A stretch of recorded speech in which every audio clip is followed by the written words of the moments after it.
Now, ladies and gentlemen, we begin our post-lunch session. And the first panel session is on securing your organization against identity trust and fraud. Some of the topics I would like to highlight to all of you before I call the eminent panel members here. Managing vulnerabilities with increased demand for instant payment and evolution in payment trends. Blocking digital payments, fraud and account takeover in real-time basis. Accessing payment data, location ID and digital identifier data. Balancing expectation of real-time payments with fraud concerns. Tracking money movement from payment apps and how data and AI tech is combating the payment frauds in India today, and many more. So without further taking much time of yours, ladies and gentlemen, please help me welcome the honorable panel members. Joining us first on this panel, Mr. Durgadas, Rege, Chief of Internal Vigilance from RBL Bank. A big round of applause to Mr. Rege. Welcome to the panel, sir. Please have your seat.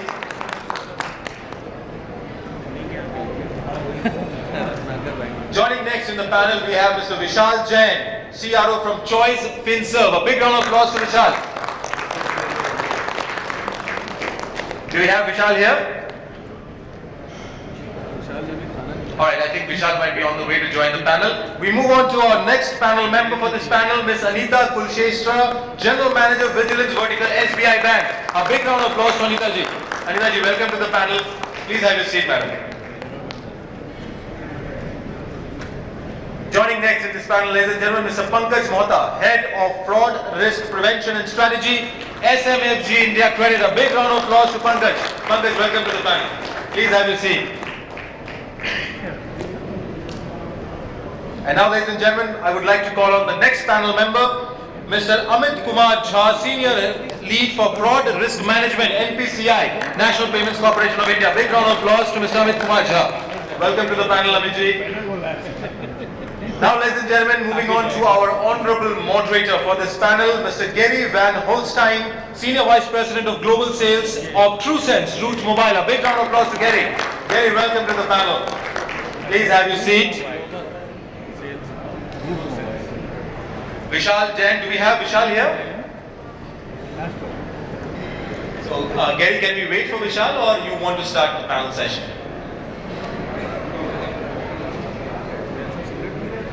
So I think Gerry just got an update. Vishal is joining in 2 minutes. So I can suggest you guys, start the general introduction, and once Vishal is in, I'll do the introduction for him as well. Will that work? Perfect. So Gerry, all over to you. Looking forward to a great panel session with all the experts. Do we want to just let everybody do a 1-minute intro while we're waiting for Vishal? Is that probably the... Sure, I think a quick round of intro from the panel members will be great. Hello. So I am Durgadas Rege, Chief of Internal Vigilance, RBL Bank. It's been a long journey of 35 years in banking. And I am taking care of vigilance as well as fraud risk management in RBL Bank. Thank you. Hello. Good afternoon, everyone. I am Anita Kulshrestha. I am General Manager in Vigilance Vertical of SBI. I look after mostly internal frauds. Hi, good afternoon, everyone. I am Pankaj Mohta. I am taking care for fraud risk prevention and strategy and SMFG India. 20 years of experience in fraud risk. I have seen the complete cycles, up, downs, evolutions, and probably would like to take you through what we have learned, and if it can help the audience over here, that will be great to me. That's it.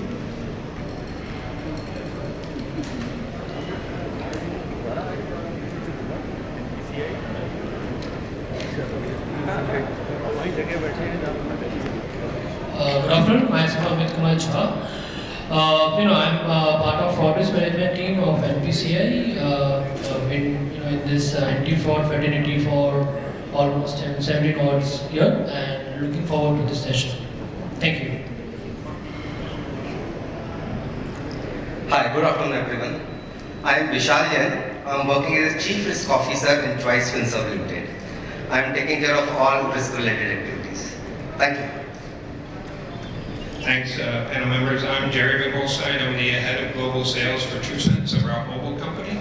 I have a background in risk and mobile identity for the last 10 to 15 years. So very excited to take everybody through the session here, and a lot of probably over 100 years of expertise here. So hopefully we can share some good data insights, and we'll go from there. So.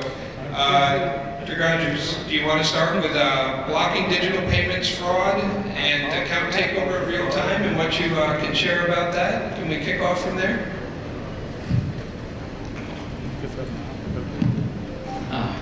So, payments fraud per se, it might be a new thing as far as digital journey is concerned.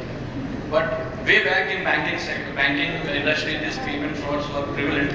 But to the extent of physical instruments and maybe cash related. But now this digital journey has taken a high leap, basis which this fraud has become a real-time fraud. Today, every day, every minute, every second, we are getting frauds which are happening on credit cards or maybe mule accounts, opening of such mule accounts in the bank. Prior to maybe a year ago, we were all hunted with this credit card fraud primarily. Now, within the last 6-7 months, this new wave has come of mule accounts, and all bankers and NBFC and everybody are struggling to see that how can this be controlled. And yes, today it's really unfortunate that based on the frauds, we do an analysis how to see that these frauds don't recur. So it's unfortunate, but then yes, there were times like COVID when the fraudsters used that time to develop new tricks of frauds, and now we have to go after them and develop our own technology or systems so that we can stop this menace. But nevertheless, if you see now in India, also, we have various agencies apart from banks like MHA, Ministry of Home Affairs, or law enforcement agencies, who are playing a very active role, and they are with the banks and the financial institutions to see that they curb this menace to a great extent. Yeah, I share a lot of times that anybody who's trying to actively fight fraud is always having a new problem every day that nobody else has seen, and how do you figure that out? So it's always a how do I solve that problem today that yesterday didn't exist? So Vishal, why don't we jump on here and we go into can you talk about technology helping businesses to identify users, comply with policy to prevent fraud?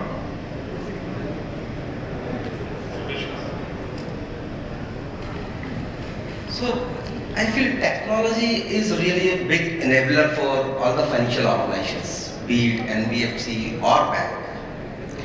It is helping them to improve their services, it is helping them to identify the fraud, it is helping them to identify the customers. Everywhere it is enabling them and helping them to do the things in a better manner. We remember the time when KYC was, we have to see number of papers and then we have to verify the KYC of the customers. Now it's in blink of second, you can identify and verify the customers. With the help of Aadhaar, with the help of PAN card, you can identify whether this customer exists or not. You can re-verify those documents with multiple sources. The data which is appearing in Aadhaar is matching with PAN card or not. The data which is appearing in PAN card, whether those things are matching with the bank statements or not. So this is helping a lot to the financial organizations, and at the same time it is giving better services to the customers. Now customers, if he wants loan, everybody knows that personal loan can be sanctioned in 2 minutes or 5 minutes. So this can be done only with the help of technology, and I feel technology is a great enabler. Even in terms of if you would like to detect the fraud, identify the fraud, or you would like to monitor the accounts, technology is really, really helpful. I feel technology is now working like a Sherlock Holmes movies. If you see the Sherlock Holmes movies, how how he works. He just analyzes the things, then tell you what is going to happen. He can tell you what has happened. Similarly, technology is analyzing the data. Based on data analysis, it can say whether this customer can be high-risk customers or low-risk customer, or there are any chances of fraud. So in that way, when you really use the technology in a proper manner, it can help the organization and it can help the customers to a great extent. Thank you. Thank you for that. Anita, do you want to talk about how can financial institutions navigate and manage evolving payment frauds and threats? Can you share your background and knowledge on that?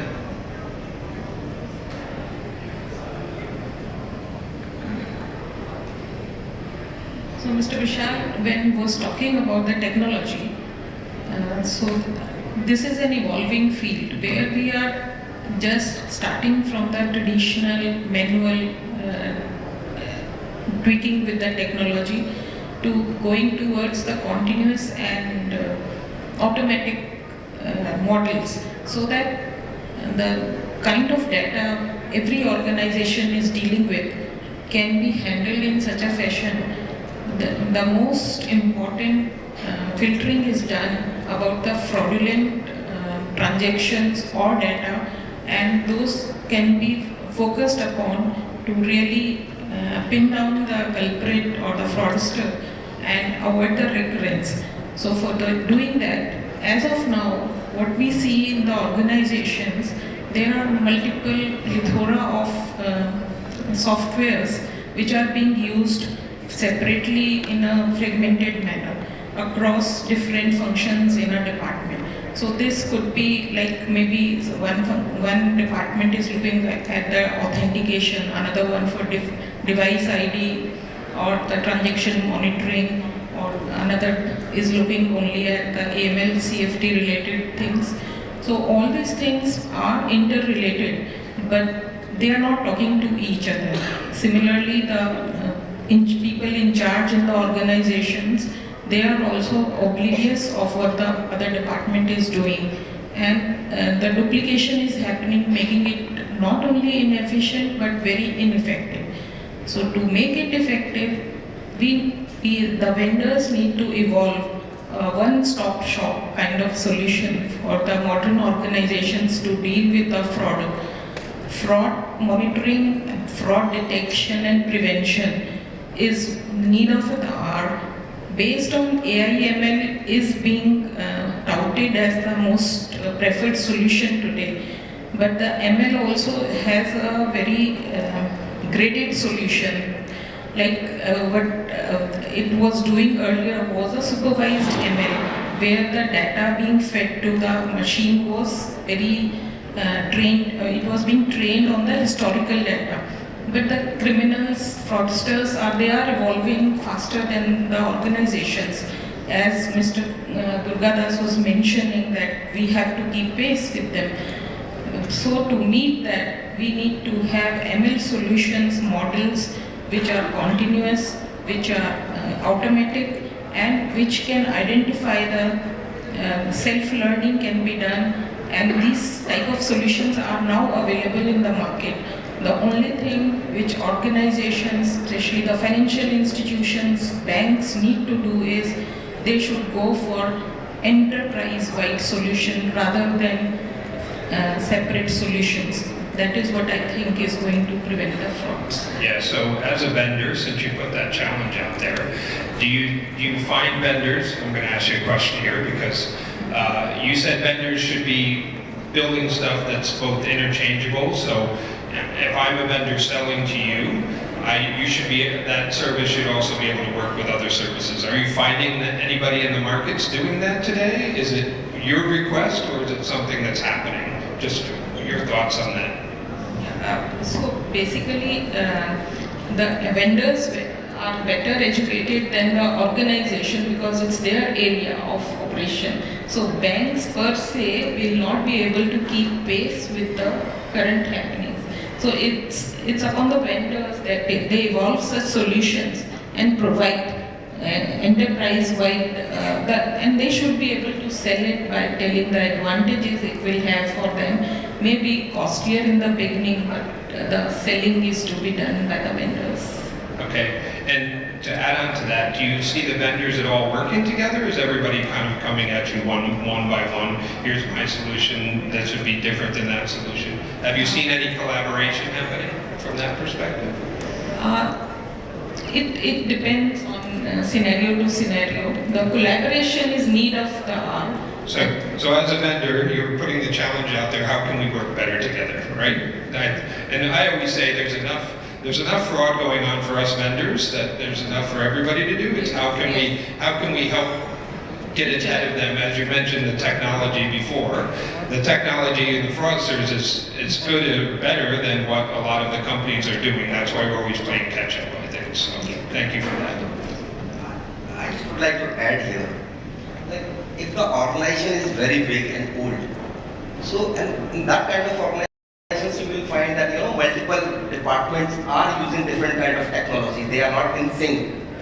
But this benefit is for the newer organizations. When they are establishing something new, they can make a solutions which can be used by the entire organization per se. So this kind of issues you will always find in bigger organizations rather than the smaller organizations. That's pretty true. And anytime as a vendor people are like, oh, you're working with banking, we're like, yes, we're working with banking, but compared to a fintech, a bank is always going to take a longer time. There's a lot of legacy, different departments that think differently, talk differently, and stuff like that. So it's an advantage and a disadvantage for both sides. So, okay. Vishal, I would like to add something over here. You are very much right in saying that every department has their own learnings they will try to leverage on, right? And to the fact that none of the service or solution provider but the same set of solutions, right? So you are bound to take different solutions, and over a period of time, obviously, then there might be different systems in the same organization, even if it's small. Yeah.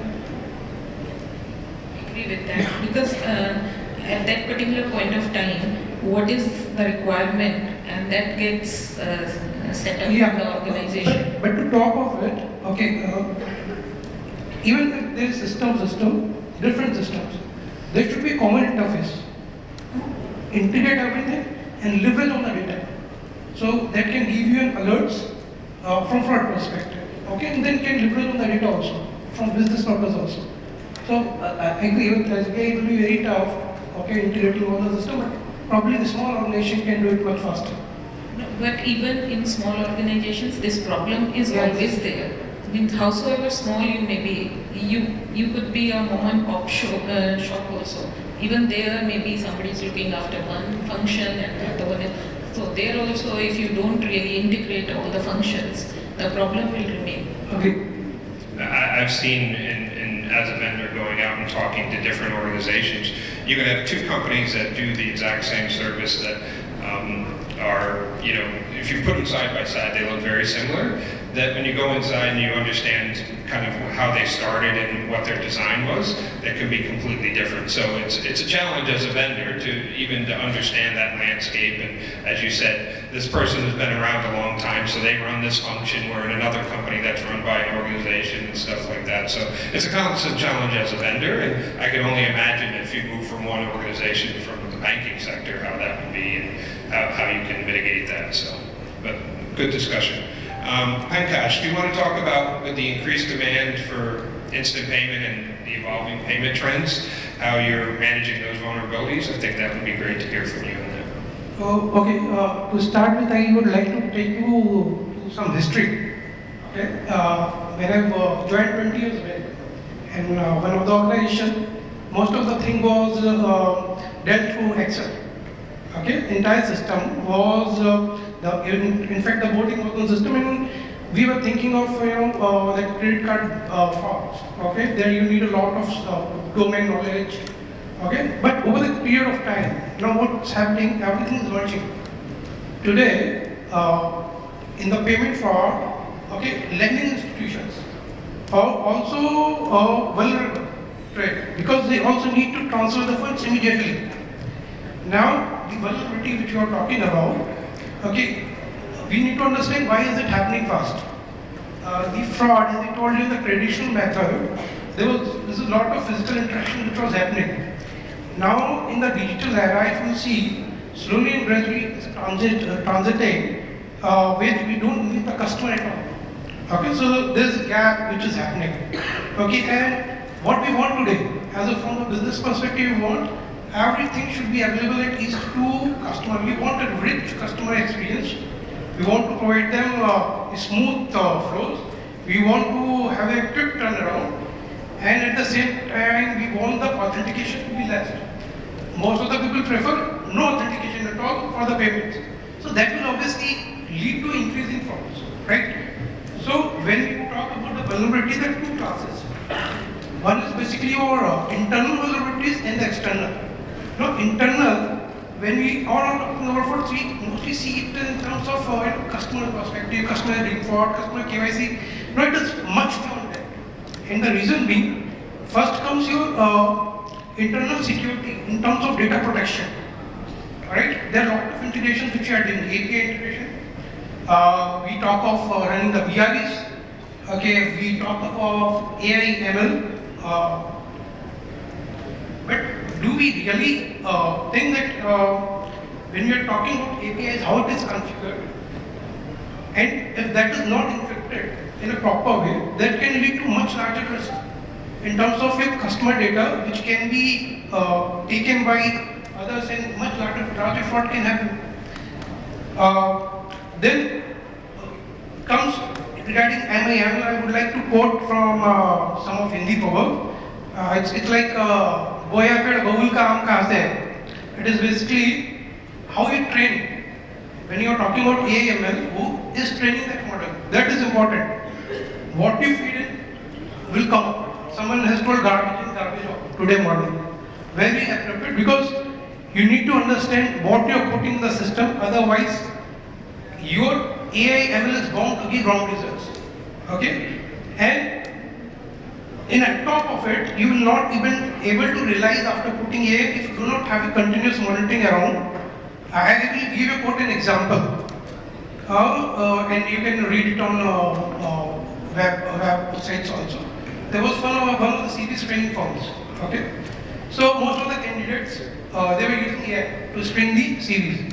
So most of the applications were getting rejected. Now the algorithm was said, and when we talk about AI, I just want to give a background. There are two sets of data. One is organized data, one is unorganized data. You can have a control on the organized data. Unorganized data, the complexities of the rules are so much high that you might not even get to its black box sort of thing. Okay? So, what was that when you start training at the model? Those CVs, which were good CVs, were getting rejected. Later on, I realized that there are certain words which are being used in CVs and it was nothing to do with the efficiencies of the candidates. So, no similar thing can happen. We can reject good customers just by relying open AI, and at the end of the day, one thing more, AI is not Bhagwan. Okay, and even the Bhagwan does error. So AI will also want to do errors. We need to understand it. Another aspect when you are talking about vulnerability, there is continuous monitoring and threat detection, which we need to do. It's a complete life cycle chain which talk about fraud, where you need to assess, detect, plan, put in place the strategy which are adopted and retest. So that evaluation need to go on to nullify or to prevent this threats to the system. So that's from my side.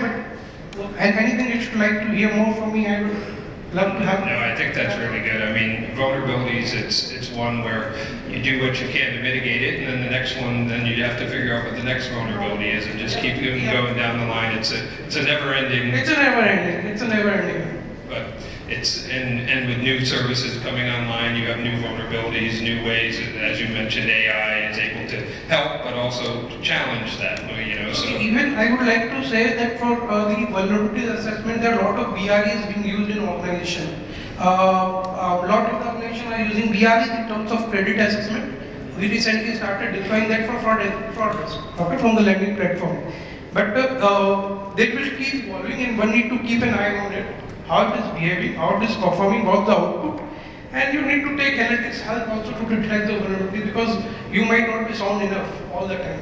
Yeah. So human error would be there, and when you're talking about AI, good, but don't cut the humans. Yeah, the vulnerability. Very much required. Everybody thinks the humans, but the AIs could be a vulnerability as well. You know, everybody has, AI still has blind spots as well and stuff like that. So thank you for that. So talking about AI, so Amitkumar will talk about how AI tech is helping and data is combating payments fraud. We'd love to hear what you have to think about that.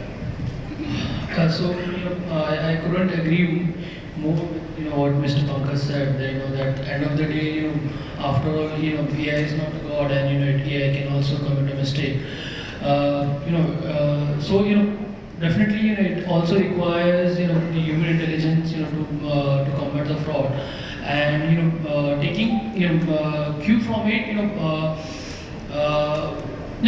Some 3-4 years ago, we thought when we wanted to venture into the AI to make use of it to combat fraud, while we were having our fraud reporting data from our member banks, we were of the view, while the predictions are on, as we are aware that fraudsters at times are couple of steps ahead of us.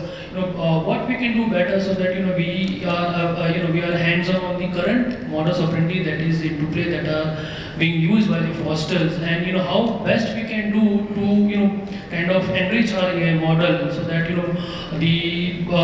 by the time we get the data, we input the training data into the model, and the AI starts giving us the desired output. I believe there is a certain amount of time goes, which is again very crucial to combat this payment fraud, which is again keeps evolving, thanks to all the technologies that we know of.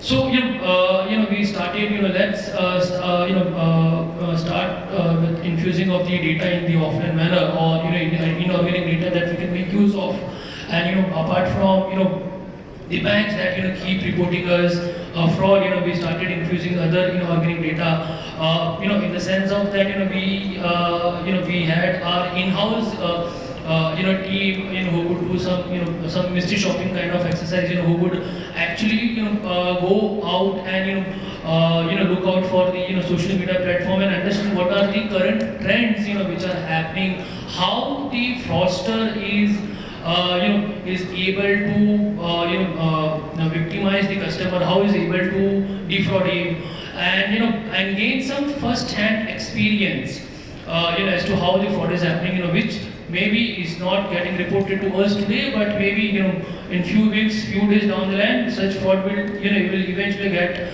reported by the ecosystem. So with that ideology, we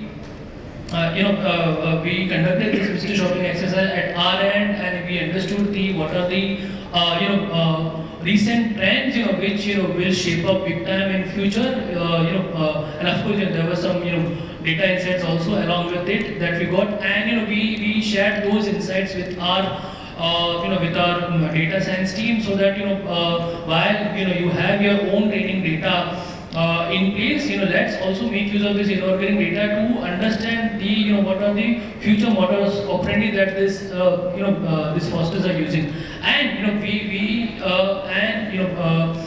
we use that till day to day. Earlier we started with our in-house exercise, then we approached some vendor initially. We had tough times, even vendors were not ready to do this. It was kind of never been done at that point of time. Now as we speak, we have some 2 or 3 vendors who provide us such inorganic data, and which we use to enrich our AI model on very frequent basis, so that a model learns the fraud before the fraud is being reported or is being discovered by our ecosystem. So in one such way that we have done our bit, or we have attempted to let's take the battle at the fraudsters domain also, right? So in that sense, we have attempted to enrich our AI data so that our predictions are far better than what it was a year ago, and end of the day, what predictions we are making will ultimately, equip the banks with far more better intelligence, and in turn, as this is a collaborative approach, and in turn will help us to mitigate fraud. Sounds good. No, Yeah. that's a really good overview. So, Durgadas, do you want to talk about the kind of issues around fraud and creating trust in tracking money movement with payment apps and your background with that? So, Yeah. So before I dwell upon this question, I just wanted to give one more perspective about what fraud per se. Because see, fraud is a big and a subjective word Yes. today. So we have, as my friend said, that we have AI, ML, like models to track this or analyze frauds. Having said so, see, I myself have come from manual banking. I mean, 36 years. Yeah. I started from manual banking. Then this transition of technology or digitalization, I am also a part of that, but to not that extent which everybody here might be. But having said so, today every bank or every organization will be having a transaction monitoring. It's a way of monitoring transactions, maybe to prevent fraud, or many a times the frauds do happen even during transaction monitoring also. But today the psychology or the emotions of a fraudster are such that, I'll give you an example. Today if I am monitoring a transaction based on some thresholds, so maybe I'll get a success for 1 month, 2 months.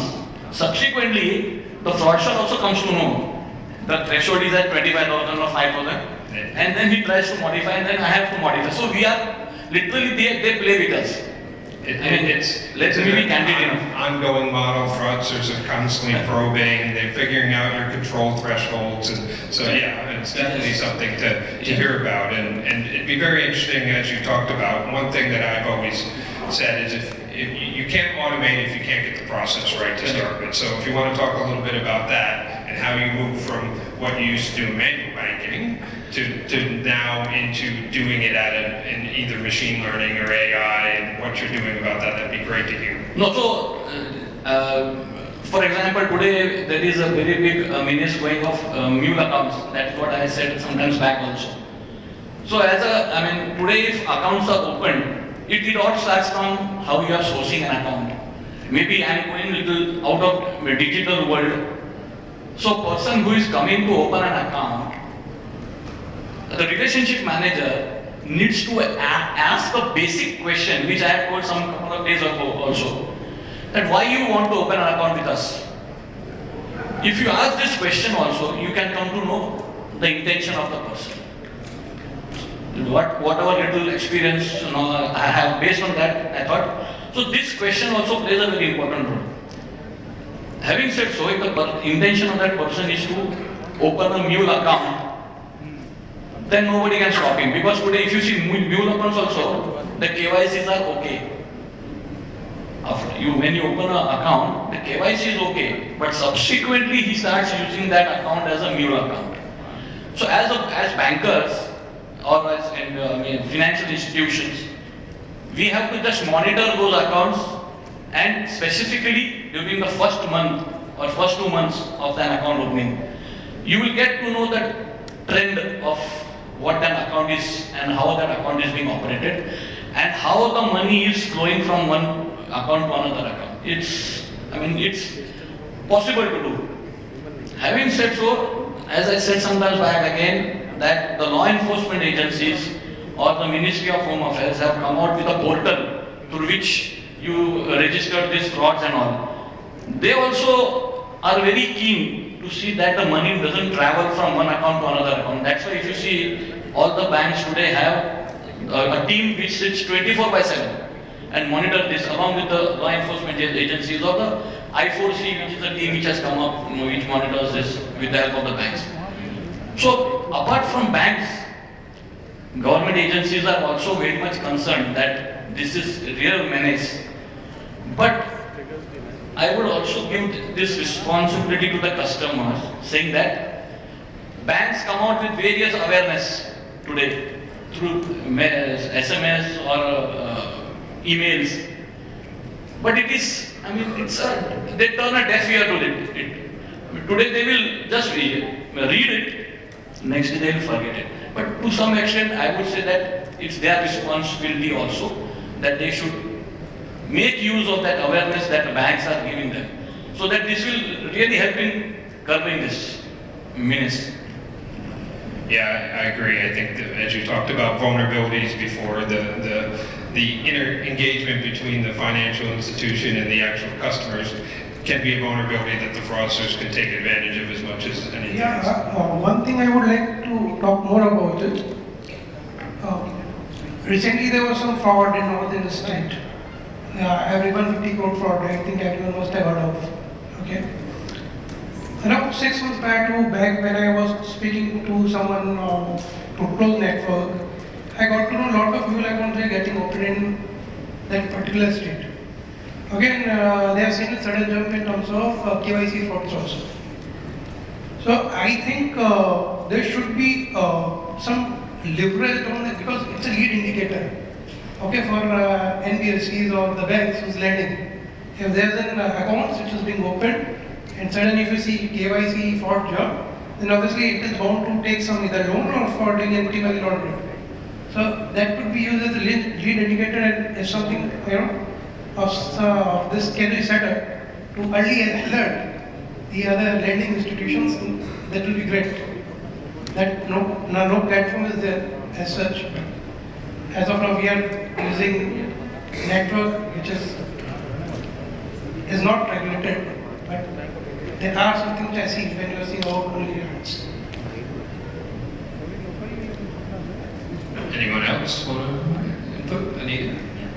So I think this money mule menace, this is a typical behavior, and that cannot be really tackled by the personal interaction.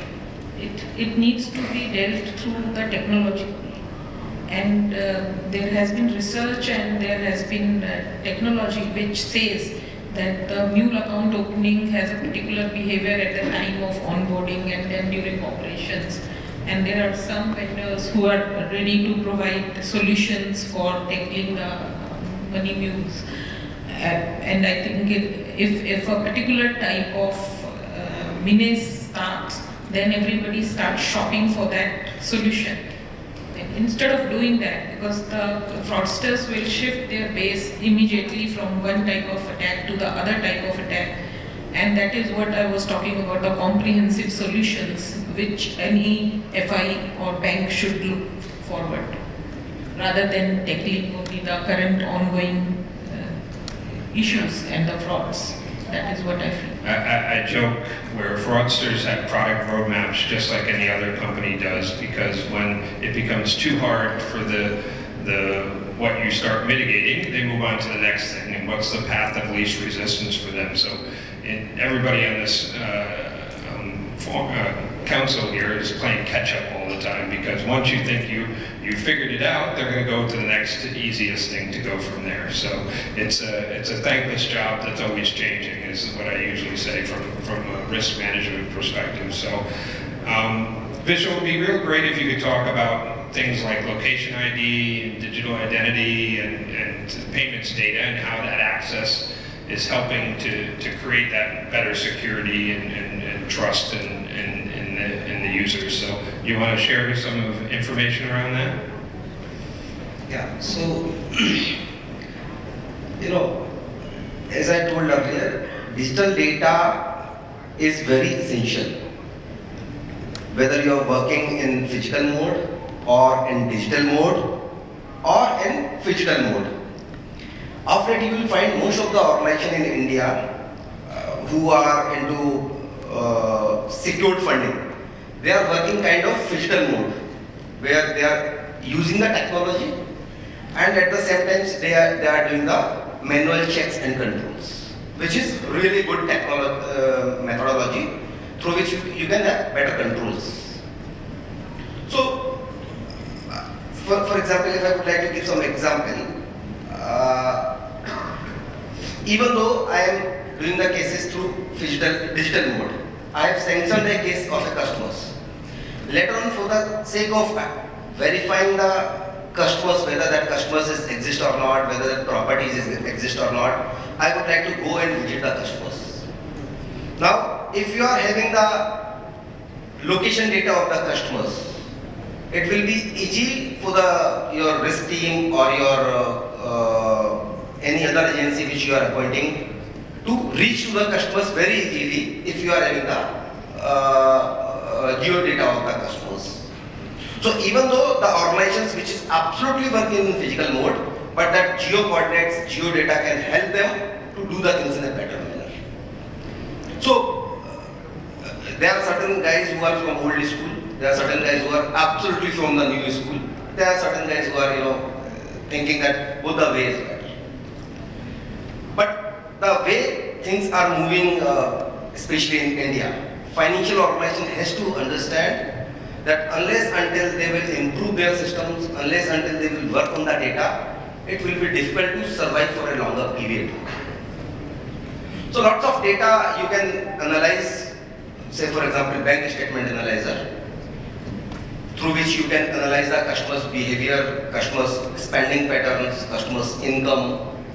There are other data like salaried customers. You can directly check it from the PF departments. You can verify whether the customer is getting that much PF or not, how much PF is being deposited, how much salary is being created. So all these things can certainly help the organizations to do better underwriting, to have better lending decisions. At the same time, you can give better services to the customers. If you go to the customers and ask 10 documents, he will not be happy. If you go and ask him that I need only this OTP verifications, and this is being done as per the regulations and laws, he will be happy to share with the OTP and will be happy to give the information through digital mode.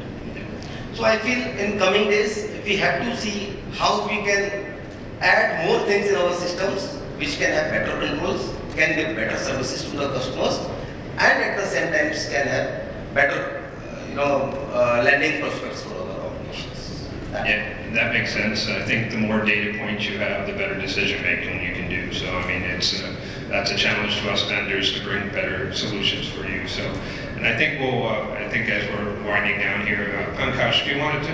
I know you talked about a little bit about AI and what you were doing. I think it'd be really good if you could talk about the strategy behind that, because it's important to be able to not only know what you need to do, but how do you devise a strategy for that? So I have already covered it, but would like to cover it in brief again. Okay, what is key strategy for deploying any tools which can cut down some sort of human intervention is how the data is being fed.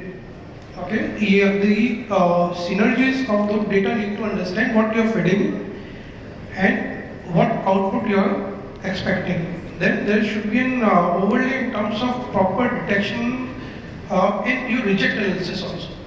Whatever your AI is rejecting, okay, is that correct or not? That one should understand. Second is what I believe is the risk of relevancy. Okay, today if you see the fraud risk fraternity as such, I am from fraud risk. So a lot of people are still engaged in the old and traditional practice. So if I want to strategize it, people need to enhance their skills to match the ongoing change, which is very fast.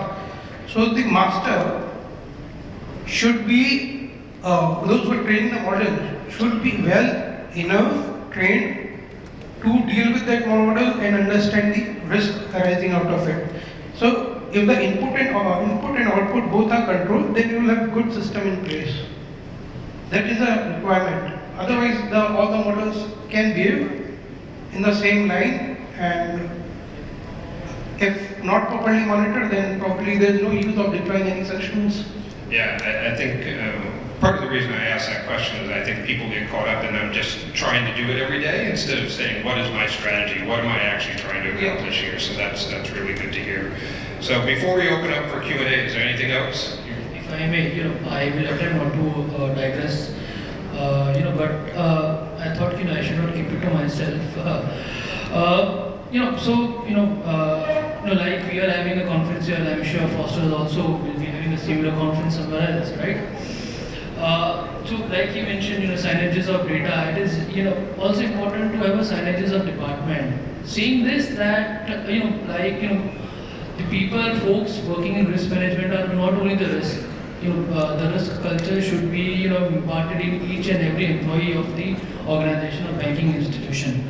For example, I happened to speak to one of the teller of one of the PSU bank, and when the this managed of mule account which Rege mentioned of, we wanted to understand what is it that your bank is having X level of fraud in comparison in vis-a-vis to your business.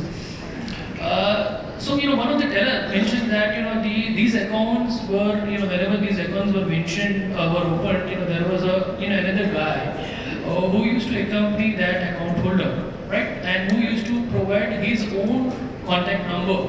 So the KYC was of the right individual, but the mobile number was of the fraudster guy.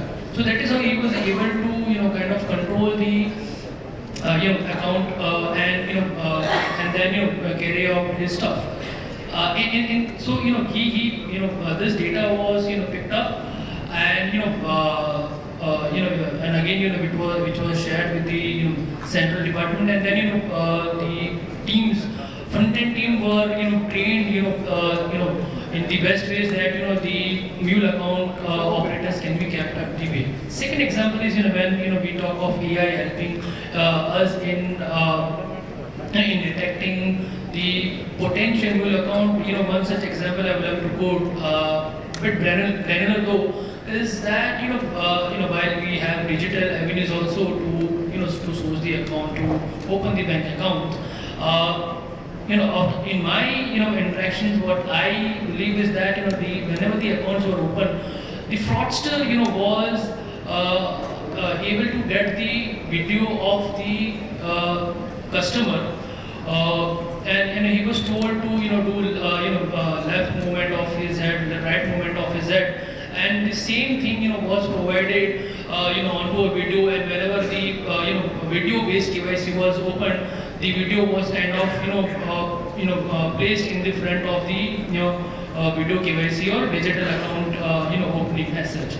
So again, this is one such very granular example, but then AI was able, when this feedback we got this this particular modus operandi is in play, and the entity was pretty smart enough to identify why the mule account is kind of getting concentrated at his end. And he understood this, and of course he made the use of AI to kind of detect such fabricated video which was in use at time to bypass maybe to open the account fraudulently and do his stuff. So saying this to sum up, it is important, not only the external data, but the data from your other different department also plays a long way to make your AI model mature enough to detect fraud, to prevent fraud. So that's great insights. So thank you for that. I would like to add to what he is saying, that if it is being used across.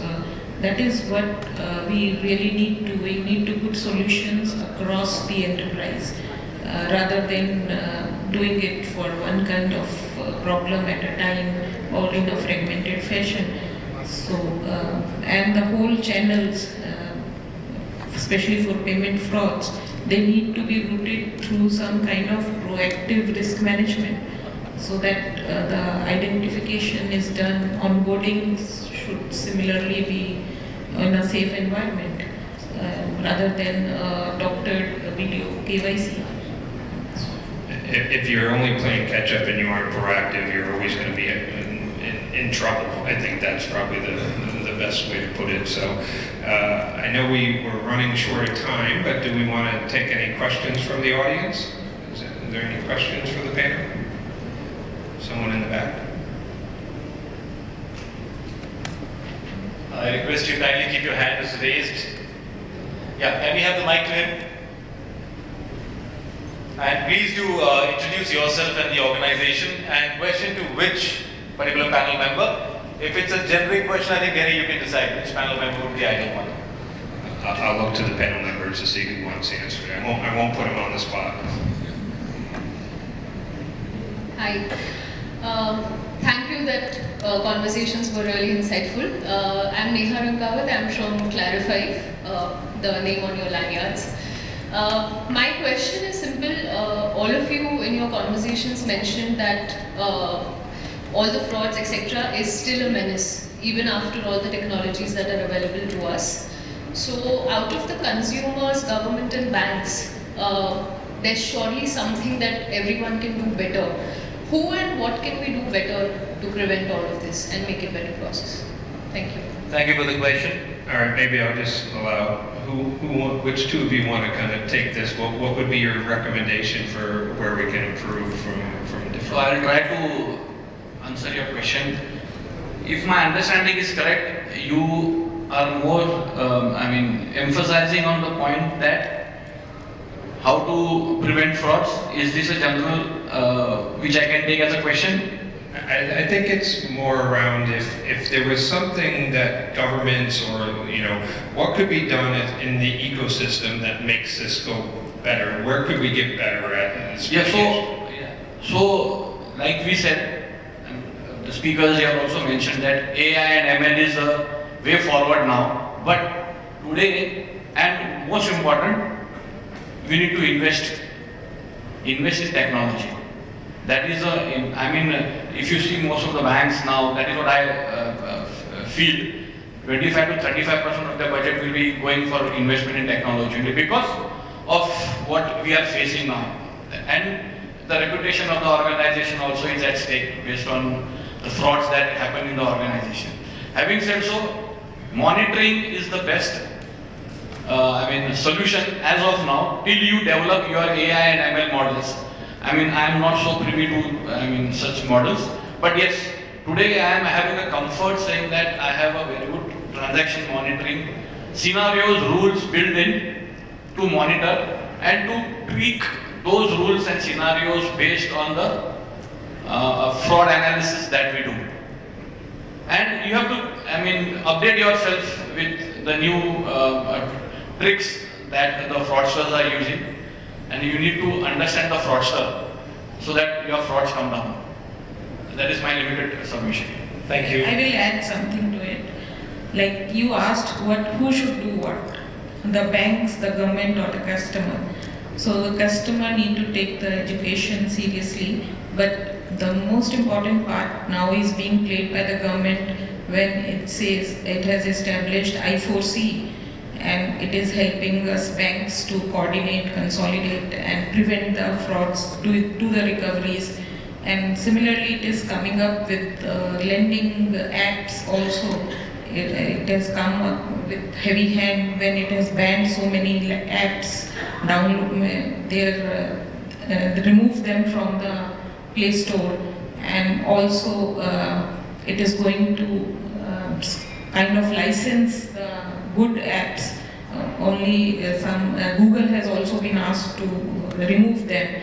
Similarly, we need to work upon the data consortium. Experian presentation was talking about data consortium. So that we can learn from each other the patterns of the fraud and we can prevent and we can collaborate to prevent the fraudsters. I would like to add something. So who should do what depends on who is about to lose. Okay, so organization might lose the customers, money. Customers might also lose the money. So the requirement is to train the customers to have the models in place. And something which I'm picking from Vishal's discussion. Don't see any data in isolation. There are a lot of BREs, there are a lot of EPF data which is talking about. So leverage on that to stop frauds and help customers by training them also. Because ultimately even if the customer is losing out money, but that is the reputation risk the organization carries. Thank you so much, and ladies and gentlemen, big round of applause for this wonderful panel here. And thank you so much, Gerry, for wonderfully moderating the panel.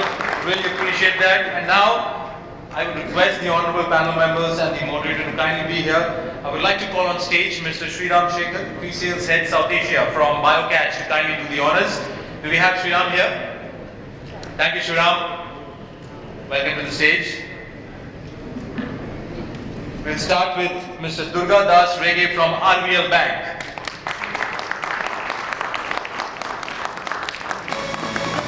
A big thank you to Mr. Durgadas Rege for his wonderful contribution in the panel. Moving next to Mr. Vishal Jain from Choice Finserve.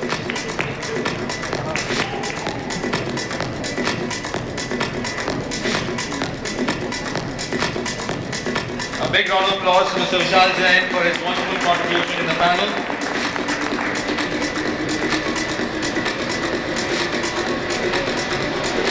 Moving next to Ms. Anita Kulshrestha from SBI Bank. A big round of applause for Anita ji for her wonderful contribution in the panel.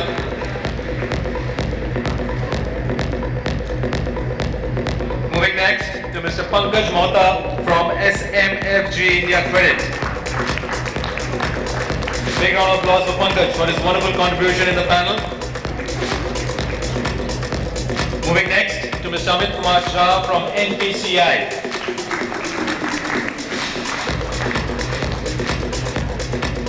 A big round of applause to Amit for his wonderful contribution in the panel. And now, ladies and gentlemen, our honorable moderator for the panel, Mr. Gerry vanHolsteyn from TruSense Mobile. A big round of applause for Gerry for wonderfully moderating this panel session. I would now request all the panel members to kindly step forward for a group photo, and Sriram, you could also join them.